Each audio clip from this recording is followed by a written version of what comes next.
le milliardaire et le salarié. Dans une grande ville où le temps semblait courir plus vite que les passants, un salarié entra dans un café. La fatigue pesait sur ses épaules, ses yeux trahissaient des nuits trop courtes et des jours trop longs. Il s'assit à une table, sortit son téléphone et, en voyant son compte en banque, soupira. « Encore un mois où je ne vois presque rien de ce que je gagne », murmura-t-il, plus à lui-même qu'aux autres. À la table voisine, un homme élégant, cheveux légèrement grisonnants, savourait calmement son café. Il avait cette sérénité que l'on voit rarement sur les visages des hommes pressés par le monde. Il leva les yeux et dit « Vous semblez porter le poids du monde sur vos épaules. Travailler dur pour de l'argent peut être épuisant, n'est-ce pas ?» Le salarié, surpris, le regarda. « Vous ne semblez pas inquiet. Comment faites-vous » L'homme sourit doucement. « Je ne vends plus mon temps pour de l'argent.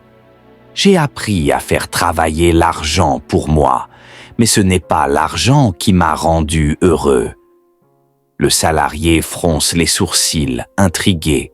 « Vous voulez savoir ce qui m'a vraiment appris à vivre ?» demanda l'homme. « Il y a 20 ans, j'étais comme vous. Sans argent, sans sécurité, mais avec des idées et un peu de courage. J'ai échoué, encore et encore. Mais chaque échec était une leçon. » Il posa sa tasse, ses yeux brillants d'une lumière ancienne. « J'ai compris que l'on peut travailler toute sa vie pour remplir son compte en banque et pourtant rester pauvre.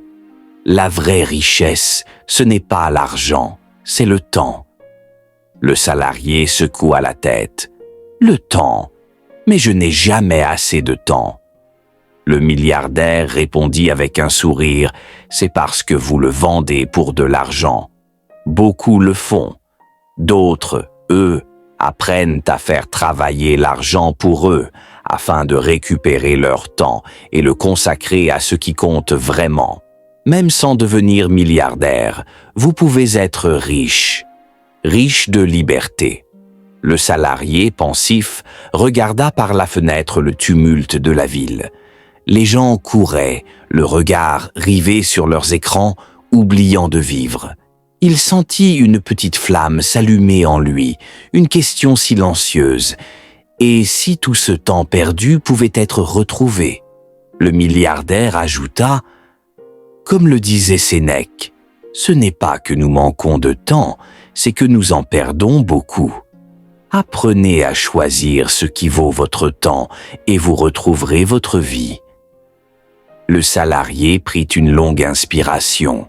« Alors, la vraie richesse, ce n'est pas l'argent, mais la manière dont on vit. » « Exactement, » répondit l'homme. « L'argent est un outil, le temps est un trésor.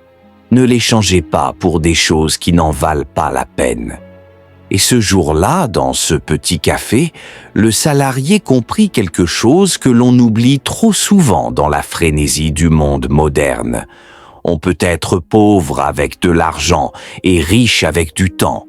Il pouvait changer sa vie, réinventer ses priorités, retrouver sa liberté. Il se leva, un léger sourire aux lèvres, et sortit dans la ville. Le soleil commençait à descendre derrière les immeubles. Les passants continuaient de courir, mais lui avait appris à marcher à son rythme. Le milliardaire leva les yeux vers le ciel, laissant ses pensées vagabonder. La véritable richesse ne se mesure pas en chiffres sur un compte, mais en instants vécus, en passions suivies, en moments partagés. Et alors que le soleil se couchait, il murmura pour lui-même une citation qui résumait toute la leçon de la journée, comme un dernier conseil.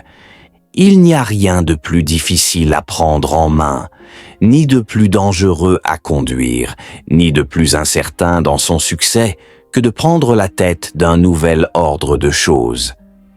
Machiavel. Ainsi, Le salarié comprit que la liberté et la richesse ne se donnent pas. Elles se construisent avec courage, sagesse et le choix de consacrer son temps à ce qui importe vraiment.